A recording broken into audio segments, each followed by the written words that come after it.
Alors, Parashat Kitetsé, on va lire cette semaine. Parashat Kitetsé, c'est une très belle paracha parce qu'il y a beaucoup de halachot dans cette paracha. Par exemple, quand on commence à étudier la Gemara dans les écoles, d'accord, tout ce qui est dîner mamonote, le code de la route par exemple, Parashat Kitetsé. T'as ton permis ? Non ? Quand tu passes à ton permis, étudier la paracha de Kitetsé, là-bas on te dit, si tu vois, s'il y a un âne qui... un short, un bœuf qui renverse un autre, machin, etc. Si tu trouves tout ce qui est, par exemple, les trouvailles, Metsia, d'accord. Non, c'est pas l'histoire de l'âne, le bœuf qui est encore un autre bœuf. Mais bon, il y a plein de halachot. On va parler de Shatnez, on va parler de mettre une barrière, un maraquet sur son toit, on va parler de beaucoup de fois de rapports entre les hommes et les femmes, etc. Une femme qui a été abusée par un homme, comment ça se passe. Bref, énormément de halachot. Ok ? Et tout ça, ça commence par une halacha. Super. Ah oui, c'est quoi la fin de la paracha ? Chut. C'est quoi la fin de la paracha ? Une des parachutes les plus connues de la Torah. Hein ? C'est... Non, la fin de la paracha de Kitetsé. Qu'est-ce qu'on lit ? Non. Hein ? Non. C'est la paracha de Amalek. Zachor et Asher asa lecha Amalek. On va le lire ce Shabbat. D'accord ? Bien. Hein ? C'est l'endroit des Oraïta ? Non. Non, Doraita, c'est avant Purim. Mais c'est là que c'est marqué dans la Torah. D'accord ? Maintenant, comment elle commence la paracha de Kitetsé ? Hein ? Non, c'est pas là. Comment elle commence la paracha de Kitetsé ? Elle raconte une histoire. Et elle dit comme ça.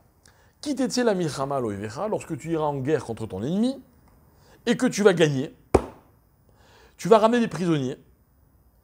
Et parmi les prisonniers, me dit la Torah, tu vas repérer Veraïta, Bashivia, Eshet Yefat Toar. Une très belle femme. D'accord ? Donc le soldat, il était à la guerre, il s'est battu, il ramène des prisonniers, et parmi les prisonniers, il y a une femme qui le fait craquer. D'accord ? Qu'est-ce qu'il va faire ? C'est quoi la halakha d'après vous ? Qu'est-ce qu'on fait ? Ah ouais ? Dans la rue, on en trouve un nous plaît, on la prend en l'épouse. Heureusement que c'est une femme qui répond ça, ça avait été un homme, il serait fait lapider. Mais attendez, ça aurait pas été plus logique qu'on lui dise, Habibi, tu te calmes, tu rentres chez toi, elle n'est pas juive, elle est machin. C'est quoi cette histoire ?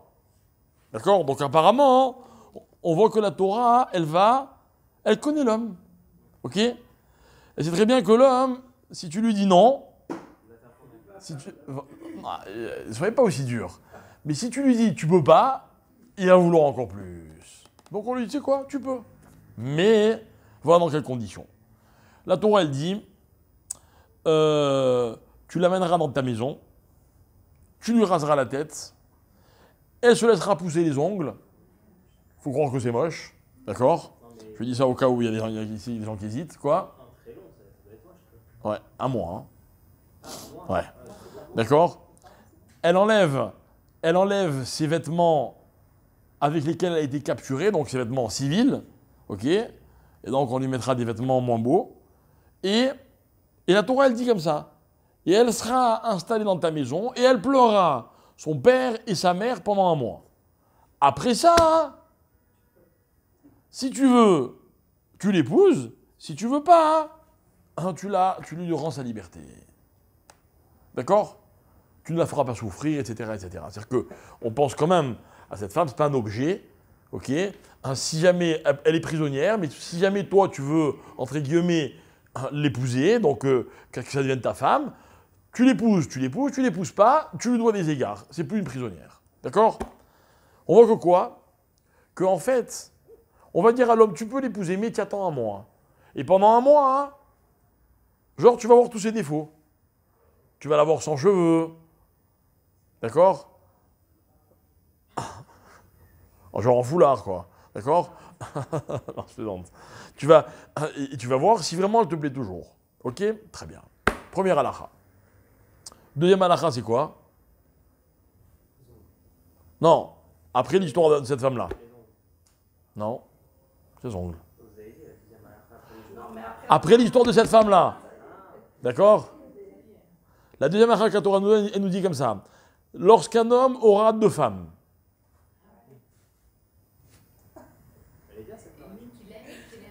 Une qu'il aime, une qu'il n'aime pas. Mais vous avez remarqué que la Torah elle dit lorsqu'un homme, lorsque tu auras deux femmes. Non, lorsqu'un homme qui tienne à l'ish, peut-être qu'il n'en aura qu'une seule. Alors il dit non. On parle de celui qui a épousé la prisonnière. Hein, sur le coup, il était attiré par elle, mais c'était juste une attirance. Hein, qui ne s'imagine pas qu'il va l'aimer, ça va être l'amour de sa vie. Celui-là, il va en épouser une deuxième. Et le problème, c'est que maintenant, il en a une qu'il aime et une qu'il n'aime pas. Et elles ont tous les deux un enfant. Mais qui est l'aîné? L'enfant de celui qu'il n'aime pas. De celle qu'il n'aime pas. Donc lui, qu'est-ce qu'il aurait voulu? Il aurait voulu que l'enfant de celle qu'il aime devienne l'aîné à la place de celui de celle qu'il n'aime pas. La Torah dit, tu ne peux pas faire une chose pareille. D'accord? Tu vas, t'assumes jusqu'au bout. L'histoire aurait pu s'arrêter là. Mais elle me dit, lorsqu'un homme aura un ben sorer ou moré. C'est quoi un ben sorer ou moré? C'est un enfant qui se rebelle. Un enfant qui se révolte. Et il fait toutes sortes de choses. On va pas s'allonger sur le ben sorer ou moré. Parce que ben sorer ou moré, c'est un sujet duquel je suis traumatisé.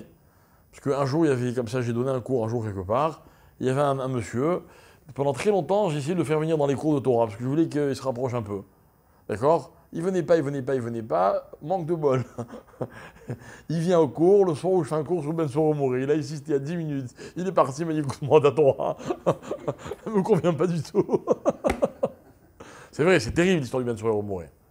Mais là-bas, les Khamim, ils s'expliquent, il dit, quand un homme il épouse une femme n'importe comment, hein, et qu'après finalement il se rend compte que c'est pas du tout ça qu'il voulait, et qu'il va en épouser une deuxième, et qu'il va en aimer une, en détester une, et bien l'enfant de celle qu'il a détestée, comment vous voulez qu'il grandisse? Vous savez que pour réussir nos enfants, il y a une condition sine qua non. C'est d'aimer nos femmes. D'aimer nos femmes. La Gemara dit quand un enfant, il est le fruit de l'amour, mais au moment de sa conception, il a toutes les chances de réussir. Il a toutes les forces dont il a besoin. Si ce n'est pas le cas, c'est un vrai problème. Maintenant, je dis ça, mais il y a aussi, dans les gens qui vont m'écouter, des gens qui sont les enfants d'un couple où il y a eu des problèmes. D'accord? C'est pas dit qu'il y a des fatalités qu'on peut pas réparer. Mais en tout cas, il faut savoir une chose, c'est que dans la vie, il faut mettre toutes les chances de notre côté, et surtout du côté de nos enfants. Et donc la Torah, ce qu'elle veut me dire, elle me dit, attention, tu sais quoi? Quand tu vois une femme et qu'elle te plaît, réfléchis bien. Ok? Dans la Torah, on est contre la tentation. Et on va approfondir cette idée en parlant justement du mois de Elul. Vous savez que dans quelques semaines, on va arriver à Rosh Hashanah et à Kippour. Rosh Hashanah et Kippour, les enjeux sont énormes. Ok? Ils sont tellement importants qu'on ne peut pas imaginer débarquer à Rosh Hashanah et à Kippour sans préparation. Donc qu'est-ce qu'on fait? Pendant un mois, on se prépare. Chaque année, on en reparle, c'est très important, Elul. Le travail qu'on fait sur soi pour arriver à la Teshuvah. Ok, on ne va pas parler de Teshuvah ce soir, on va parler de la préparation. Dans la vie en général, ça aussi, on l'a rapporté, on l'a répété plusieurs fois, on ne peut rien faire sans préparation. Rien faire sans préparation. Ok? Le pire cauchemar de quelqu'un, ce serait qu'il trouve la femme ou l'homme idéal, il décide de se marier, les deux sont d'accord, ça fait des années qu'il attend, il arrive à l'aboutissement de son rêve, mais on lui dit attention, hein, tu l'as rencontré, d'accord, tu l'épouses demain matin. Il va dire quoi, mais j'ai pas le temps de me préparer? Ah non, t'as pas le temps de préparer. On ne peut pas réussir dans la vie un événement si on ne s'y est pas préparé. Maintenant, Rosh Hashanah et Kippour, si on considère que c'est parmi les moments les plus importants, ou peut-être les moments les plus importants de l'année, on est obligé de se préparer. Et je vais essayer d'expliquer qu'est-ce que c'est que la préparation.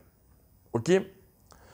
Voilà que la Torah me dit que cette femme qui était prisonnière devait pleurer, c'est ce que le Passouk a dit, pendant combien de temps? Pendant un mois. D'accord? Un mois. Yerach Yamim. Yerach, ça vient du mot Yareach, la lune, une lune, un mois. Ok?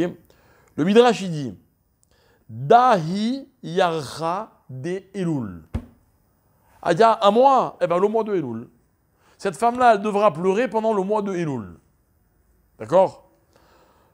Demande tous les commentateurs de quoi on parle. Cette histoire, elle peut arriver à n'importe quel moment de l'année. Ma Kesher, quel rapport entre le mois, il y a marqué qu'on devait attendre un mois, et le mois de Elul? Ce Zohar, apparemment, il paraît vraiment obscur. Ok? On n'arrive pas à comprendre. La Gemara, elle va développer un petit peu et elle va expliquer, elle va ramener une marloquette, Rabbi Eliezer et Rabbi Akiba. Rabbi Eliezer, il dit que Avia Veima Mamash, on veut que cette femme, elle pleure ses parents. Ok? Rabbi Akiva Omer En Avia Veima Ela Avodat Kochavim, on veut qu'elle pleure ses anciennes croyances. Ça veut dire que, en fait, il s'agit d'un homme qui va proposer à une femme ce qui lui semble à lui être un magnifique avenir.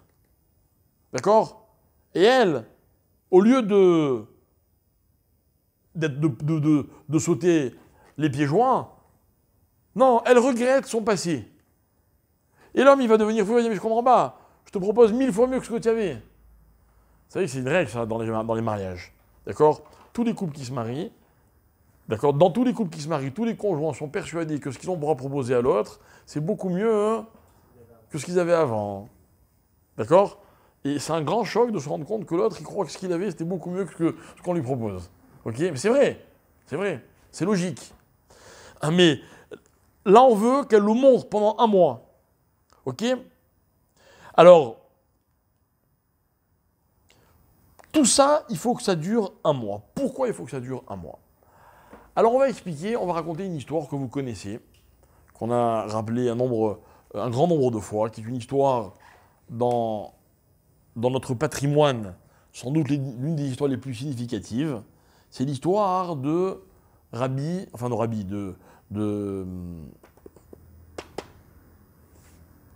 celui qu'on appelle Acher. C'est qui Acher? Elisha ben Abouya. D'accord? Il y a un passouk dans la Torah qui dit la chose suivante. Le passouk qui dit, dans quel paracha? Dans la nôtre. Okay? Parmi les mitzvot que la Torah nous prescrit dans Kitetsé, la Torah le dit comme ça. Ki ikare kan tzipor, lorsque tu marcheras en chemin, et que tout d'un coup, de façon inopinée, tu vois un nid avec des oisillons. Ok? La Torah me dit, qu'est-ce que je dois faire? La mère, elle couvre ses oisillons ou ses œufs. Lotika ha'em alabanim. Attention, ne prends pas la mère avec les poussins. Shaleach teshalach et ha'em ve'et abanim tikachlach. Tu renverras la mère et tu prendras pour toi les oisillons. D'accord? La Torah conclut, les ma'an itavlach, afin que ce soit bien pour toi, ve'ha'arachta yamim, et tes jours se prolongeront. D'accord? Dites-moi, il y a combien de mitzvot dans la Torah? 613. Il y a combien de mitzvot dans lesquels on nous donne la récompense qui va avec la mitzvah?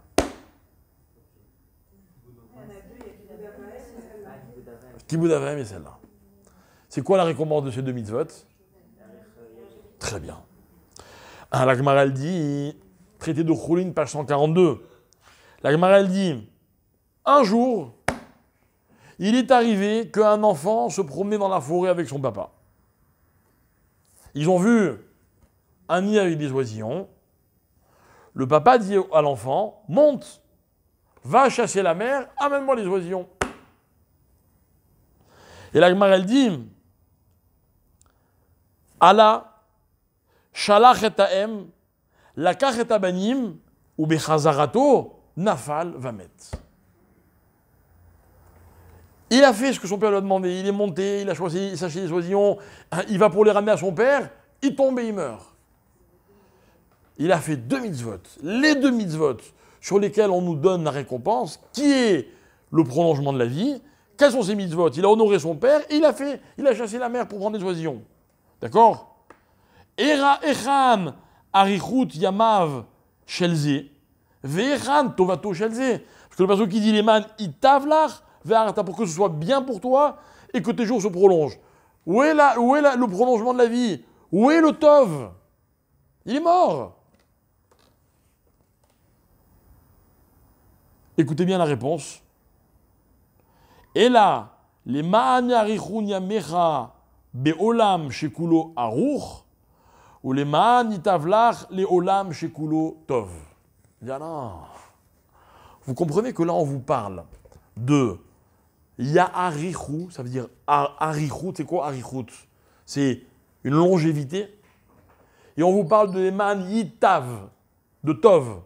La Gemara dit, mais le tov et le aroch, c'est pas dans ce monde. Ce monde, il est éphémère. Enfin, nous, on est éphémère dans ce monde. Le vrai tov dans ce monde, il y a quelqu'un ici qui peut dire, moi, ma vie, c'est que du tov? Franchement. Hein, si je vous regarde un par un, ou si je vous écoute un par un, vous avez chacun vos histoires à me raconter, vos machins. C'est vrai, vos frustrations, n'est-ce pas? Presque tous, ok? Non, le tov, c'est pas dans ce monde. La Gemara dit, non, mais tu veux quand même pas qu'Akadosh Baruch Hu te paye une mitzvah avec le tov de ce monde et avec le haror de ce monde? Non. Quand nous, on parle de tov, on parle de vrai tov. Le tov, c'est dans un monde qui est cool au tov. Le haror, la longévité, c'est dans un monde où on sait ce que c'est la longévité. Ça ne dure pas quelques dizaines d'années. Elle est belle l'explication. Comprenez, l'explication, c'est que ne crois pas qu'on veut te faire perdre. Au contraire, on veut que tu gagnes. On veut le maximum du tov, on veut le maximum du haror. Simplement comprendre que ce n'est pas dans un monde ni qui est éphémère, ni qui est, médiocre. Ok? Bien.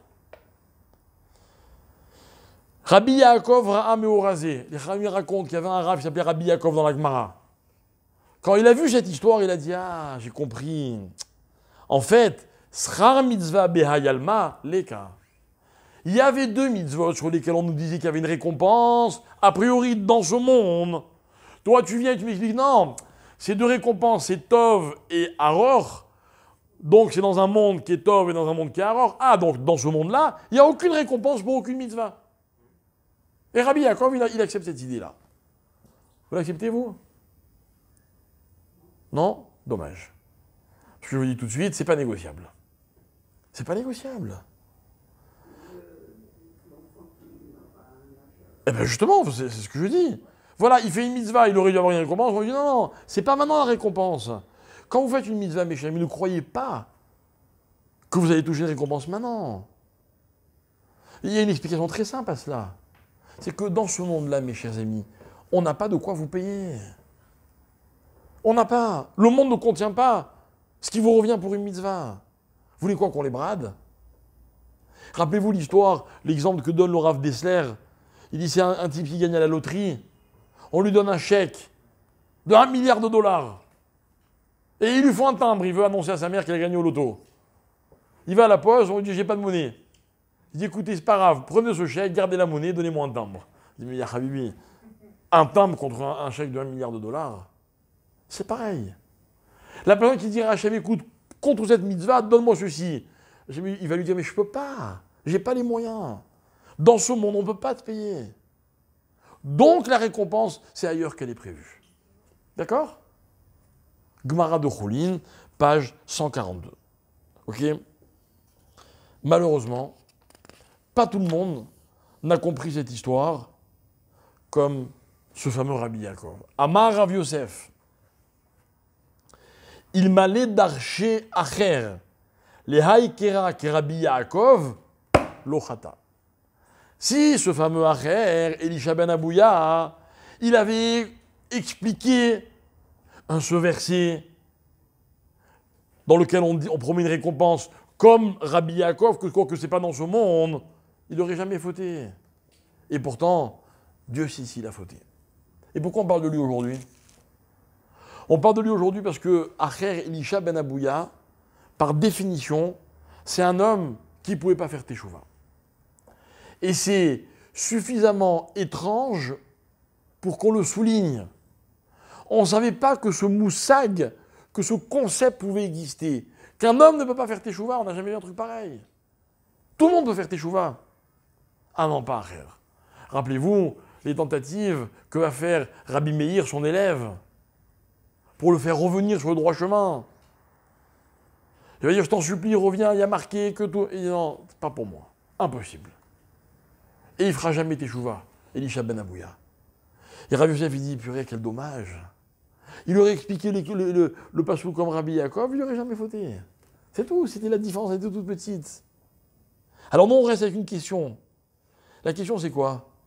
Pourquoi ce que Rabbi Yaakov de la Gemara a pu comprendre, Elisha ben Abouya n'a pas pu le comprendre?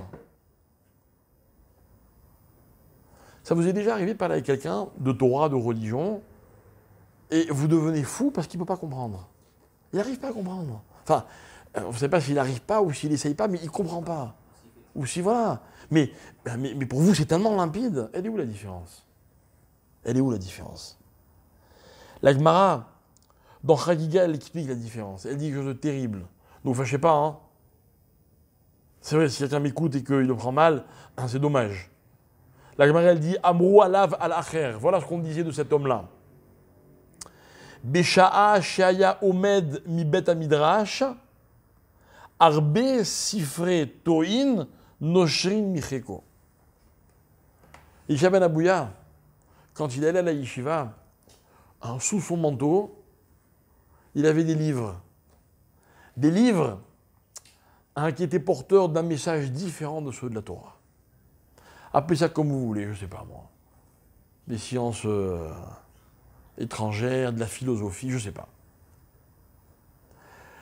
Donc beaucoup de gens en lisant ce texte de la Gemara de Chagiga, page 15, s'offusquent. Quoi, on n'a pas le droit d'étudier les autres sciences. C'est pas ça qu'on va nous expliquer.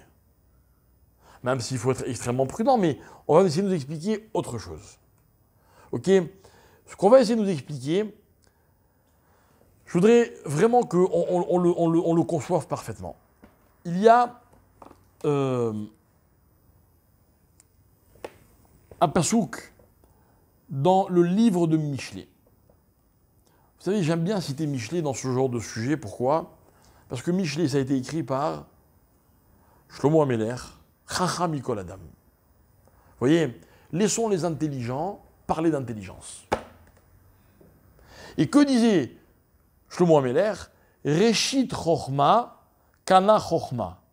Ou Bechol Kinyanecha, Kne Bina. Un verset, je peux vous le traduire, il paraît incompréhensible. Le début de la Chochma, c'est d'acheter la Chochma, enfin d'acquérir la Chochma, et dans tout ce que tu achètes, achète l'intelligence. Alors écoutez bien. Le Maharal de Prague, sur un autre verset du roi David, un autre verset qui dit la chose suivante, écoutez bien, connu. Reshit Chochma, Irat Hashem. David Ameler, dans le Teilim 111, il dit la chose suivante. Reshit Chochma, par quoi commence la Chochma, l'intelligence? Quel est le fondement de l'intelligence?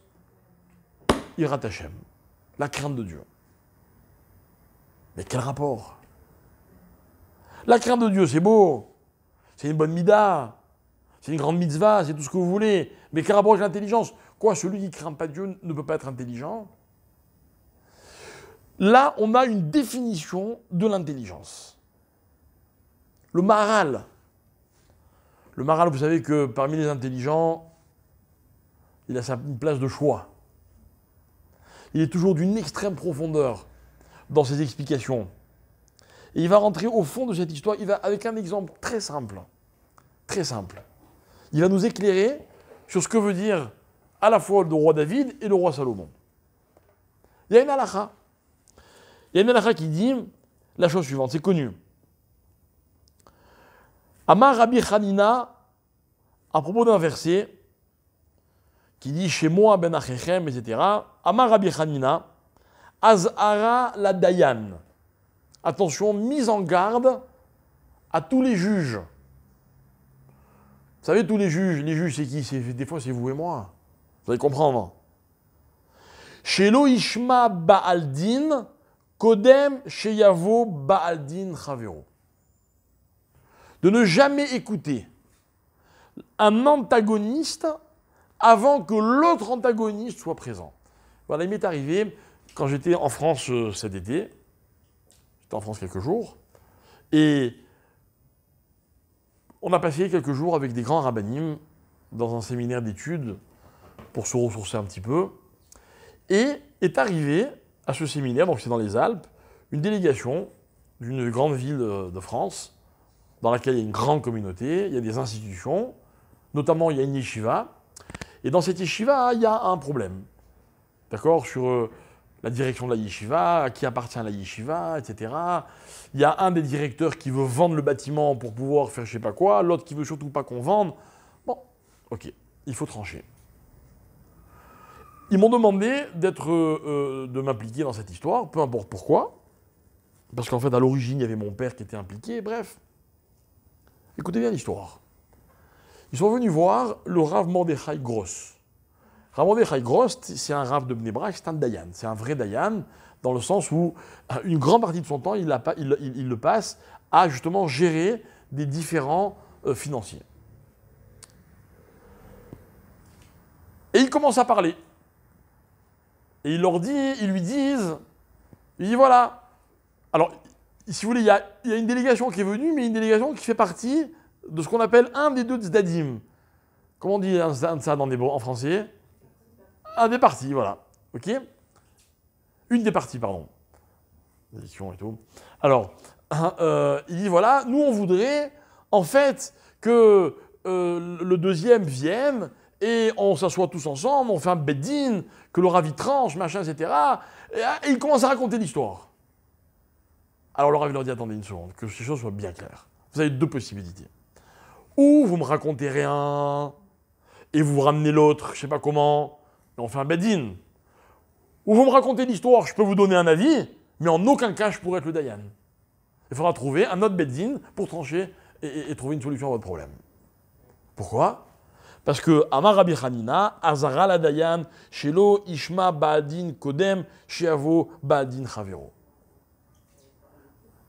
Parce que mes chers amis, quand quelqu'un vient vous raconter une histoire, ok, dans la plupart des cas, qu'est-ce qui se passe? Il vous raconte sa version, et après, dans le meilleur des cas, vous dites, bon, ok, tu sais quoi, je vais écouter la version de l'autre, et je vais vous donner un avis. Zarma objectif. Écoutez ce que dit le Maharal. Le Maharal, il dit chez Afilou, chez Mesadel, les fanadarim, chez Emet, ve'eno meshaker, kevan, chez Matim, devarav ladan, nichnesu, devarav bedaato. L'isruto. Il dit parce que quand vous avez qu'une seule des deux personnes, une des deux parties, et que vous l'écoutez, même si vous avez l'intention après d'écouter l'autre version, comment il dit le Rav? Nichnesu devarav bedaato. Ces paroles, elles rentrent dans votre esprit. Ça y est. Elles prennent place, elles s'installent. Et quoi? Et après, il va se passer quoi? Il va falloir après que l'autre, il superpose sa version sur celle qui est déjà installée dans votre esprit. Bon, vous allez me dire, ok, alors si j'ai les deux présents, qu'est-ce que ça change? Il y en a bien qui va parler en premier, non? Alors qu'on a gagné? Voilà. C'est-à-dire que quand l'un des deux parle, mais il sait que l'autre l'entend, hein, sa version ne sera jamais la même que s'il n'est pas là pour l'entendre. Incroyable. Ah, mais on a confiance, nous on a un Dayan, moi je l'aurai habilité que nous, c'est un tzaddik. J'ai vraiment, mais j'ai quoi? J'ai plein de confiance en lui. Il dit non, mais c'est pas humain, je peux pas. À partir du moment où je me suis fait un avis, dans le sang qu'il y ait la présence de l'autre, je peux plus changer d'avis. Ok, peut-être même que, c'est très intéressant parce que, de deux choses, une, si il est favorable au premier, on dira, bah il est favorable au premier parce que, ah, ça y est, il a été acheté, quoi. C'est fait un avis. Mais peut-être que non, il va être défavorable au premier. Pourquoi? Parce qu'il va vouloir lutter contre l'avis qui s'est déjà fait. Mais à ce moment-là, c'est-à-dire qu'il est, de nouveau, il n'est plus objectif. D'accord? Vous avez compris l'idée? Reshit Chochma, Irat Hashem, ça veut dire quoi? Regardez l'intelligence des Chachamim. Ils veulent nous expliquer une chose. Même dans la Chochma, il y a un parcours. C'est quoi le parcours? Le parcours, c'est qu'est-ce qu'on met d'abord? Parce que quand on commence par quelque chose, alors tout ce que vous pouvez mettre après dessus, ce ne sera jamais la même chose. Alors pourquoi Yirat Hashem? Quel rapport avec Yirat Hashem? Yirat Hashem, ça veut dire que on va apprendre à l'homme d'abord la vigilance. D'abord ne jamais être sûr de lui. C'est quoi craindre Hashem? Craindre Hashem, c'est que je sais qu'à tout moment, je peux mal faire, donc je fais attention. À tout moment, je peux mal comprendre. À tout moment, je peux me faire un avis qui n'est pas vraiment objectif. Donc, je suis constamment sur mes gardes. Alors, sur ça, je peux construire la chorma. Mais si je n'ai pas d'abord cette base, il ne peut pas y avoir de chorma. Tout ce que je vais apprendre, ça ne s'appellera pas de la chorma. Ok? Et c'est ce que la Torah, c'est ce que les rois David et le roi Shlomo Améler, ils ont voulu nous apprendre. Ils ont voulu nous apprendre que c'est pas possible de mal commencer pour arriver à la chorma. Et en fait, ce qu'on veut nous expliquer, c'est que l'histoire de ce Elisha ben Abouya, elle avait mal commencé. Vous vous rappelez l'histoire de sa vie? Elisha ben Abouya, fils de Abouya, c'est qui ce Abouya? Abouya, c'est un homme très riche. Et lorsque son fils Elisha est né, le jour de sa mila, il a fait une grande fête. Et il a invité tous les notables de la ville. Et tous les rabbins sont venus. C'était quelqu'un d'important dans la ville. Et voilà que la mila a tardé à commencer. Les chachamim étaient assis entre eux. Ils ont commencé à discuter de Torah. Avec une telle ferveur qu'à un moment, un feu les a littéralement encerclés, dit la Guémara. Cet homme voit tout d'un coup un feu dans sa maison, il vient en courant, il dit au rabbinim, mais enfin, qu'est-ce que vous faites? Vous allez mettre le feu à ma demeure? Et il leur dit, on ne s'est pas rendu compte, excuse-nous, c'est pas nous, c'est la Torah. Oh, il voit ça, il dit, mais c'est ça la Torah? Il dit, si la Torah, elle donne tellement d'honneur à ceux qui l'étudient, je veux que mon fils étudie la Torah. Et il va lui apprendre la Torah. Mais pourquoi il va lui apprendre la Torah? Pour les honneurs qu'elle permet de recevoir. Et en fait, cet enfant, il va étudier la Torah, mais la Torah, ce ne sera pas la base. Il va étudier la Torah sur autre chose. Et la Gemara, elle en témoigne en disant, oui, il aimait la Torah, mais même quand il allait à la yeshiva, il avait toujours d'autres livres. Vous voyez, un peu comme des éléments de comparaison. Un jour, il m'est arrivé de parler justement d'un enseignement d'un des chachamim comme ça, très sage, et quelqu'un de très religieux m'a dit, ah oui, ça me fait penser à ce que disait tel philosophe. Je lui ai dit, non, ne fais pas cette bêtise. Que tu aimes la philosophie, j'ai aucun problème. Mais que ta référence soit la philosophie, ça c'est un problème. C'est un problème. Mais attention, j'ai rien contre quelqu'un qui a étudié la philosophie, puis un jour, il décide d'étudier la Torah. Vous savez, à cet endroit de vacances, il y avait une famille. C'est la famille d'un monsieur qui est niftar maintenant le pauvre, enfin le pauvre, nous les pauvres, il s'appelait Benny Lévy. Je ne sais pas si vous avez entendu parler. Lévy, c'était Benny Lévy. Un monsieur d'une extrême intelligence, qui était le secrétaire de Jean-Paul Sartre, qui était un grand philosophe, vraiment, ça veut dire une intelligence comme on croise rarement dans sa vie. Comme je disais moi toujours, je disais, c'est énervant de parler avec lui, quoi, vous voyez. Genre, vous n'avez pas commencé votre phrase qui sait déjà comment elle va terminer. Il a compris ce que vous voulez dire avant que vous... Bref, c'est très pénible. D'accord? Quand ça nous arrive avec des rabbinim, bon, avec des rabbinim, on se sent tout petit. Mais lui, son génie, c'est qu'un jour, il a découvert la Torah. Et voilà comment il m'a défini sa découverte. Il m'a dit, c'est très simple.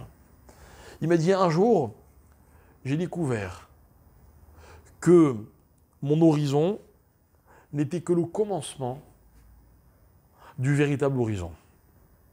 Il m'a dit, un jour, mon horizon, c'était, je ne veux pas dire des mots pour ne pas me tromper, tel ou tel philosophe.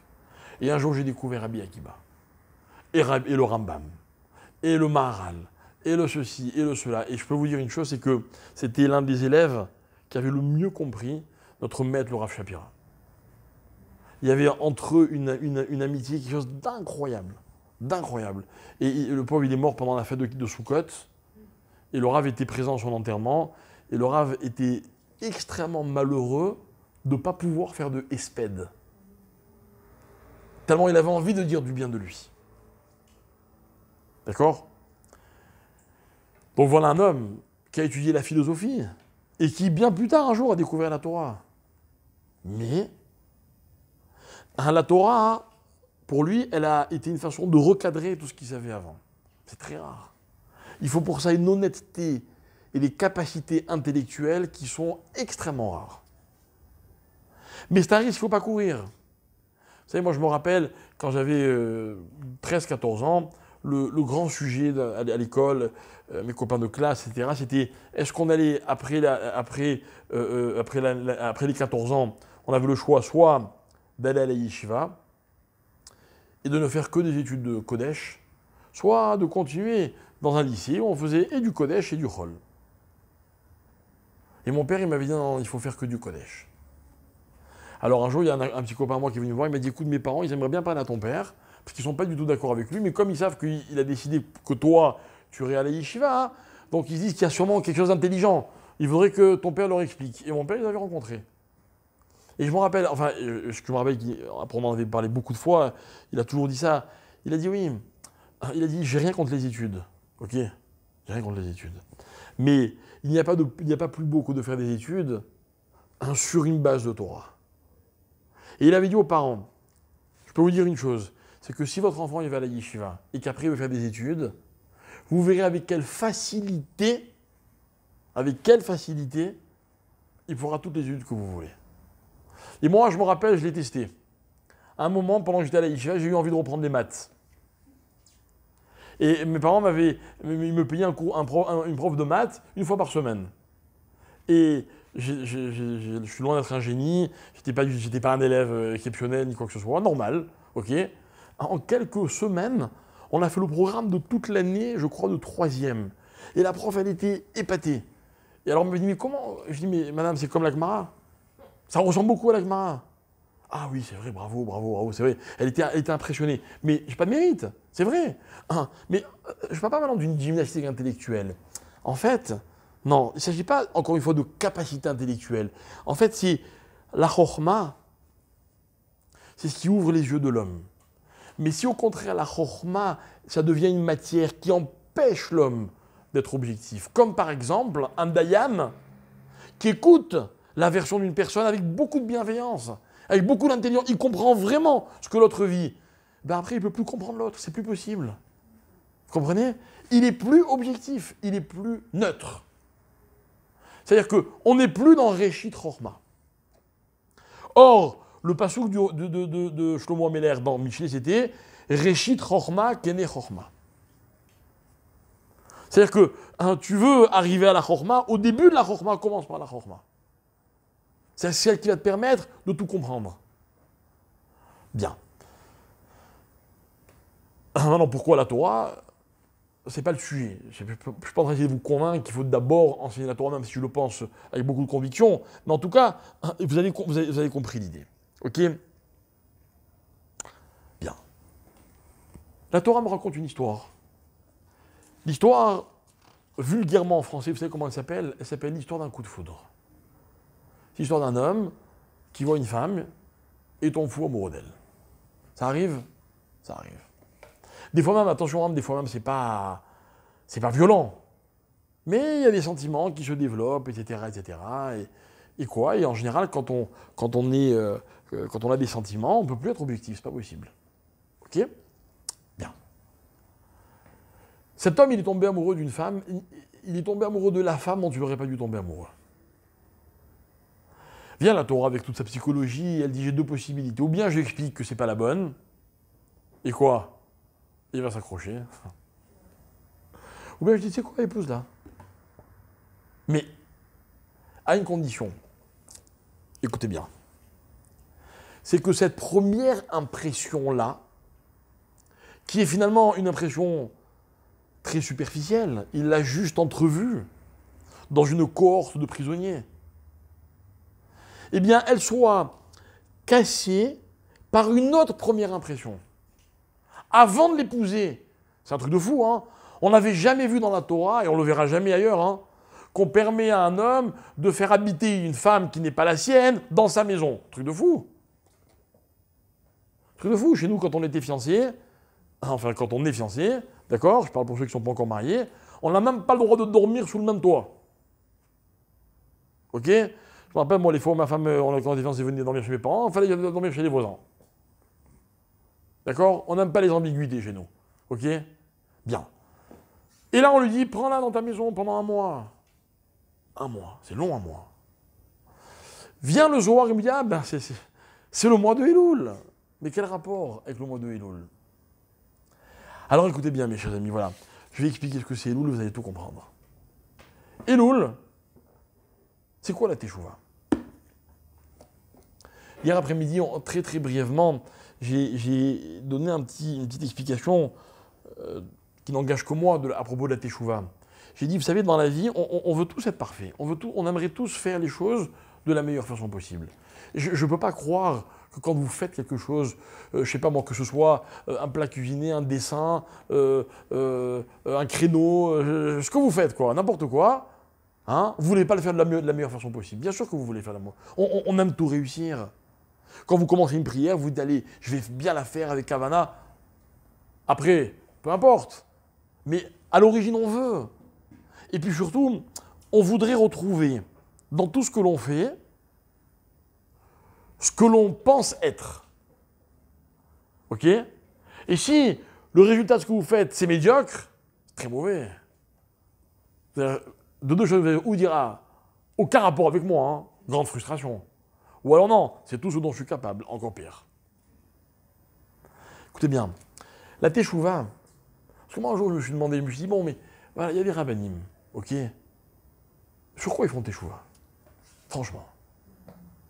Hein? Quel avérote ils font? Moi j'ai connu un Rav, j'en ai déjà parlé, il s'appelle le Rav Dan Segal. C'est un mashgiach dans une yeshiva Bnei Brak. C'est un monsieur qui a une crainte d'Hachem, j'ai jamais vu un truc pareil. Tous les ans, du premier jour de Elul jusqu'au dernier jour de Kippour, il fait Ta'anit Dibour. Il ne parle pas. Alors un jour on lui a demandé, on lui a dit, Rav, comment vous faites pour ne pas parler pendant 40 jours? Il dit quoi, comment je fais? J'essaye, j'arrive pas. J'ai tellement peur de Kippour que j'arrive pas à parler. Il est paralysé pendant 40 jours. De quoi? Peur de quoi? Moi je dis, ça m'angoisse grave. Si eux ils ont peur, qu'est-ce que... De quoi? Peur de quoi? Et en fait, je voudrais qu'on comprenne une chose, c'est que Teshuvah, c'est pas que des avérotes.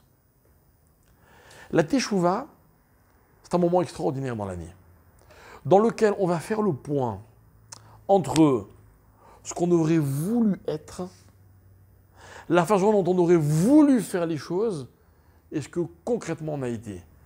Est-ce que, finalement, comment les choses qu'on a fait, de quoi elles ont vraiment l'air. Et en fait, regardez, si vous comprenez bien mon message, il est extrêmement positif. Parce que la Teshuvah, finalement, c'est la réflexion de celui qui est convaincu qu'il est capable de mieux. Il en est convaincu. Donc il a un moment dans l'année pour faire le point, pour se dire non, ça, il faut que je perfectionne. Là, il faut que je fasse plus d'efforts. Je sais que je suis capable. S'il était convaincu de ne pas être capable, il n'y aurait pas de Teshuvah. Et comme je dis toujours, Yom Kippour, pourquoi c'est un des plus beaux jours de l'année?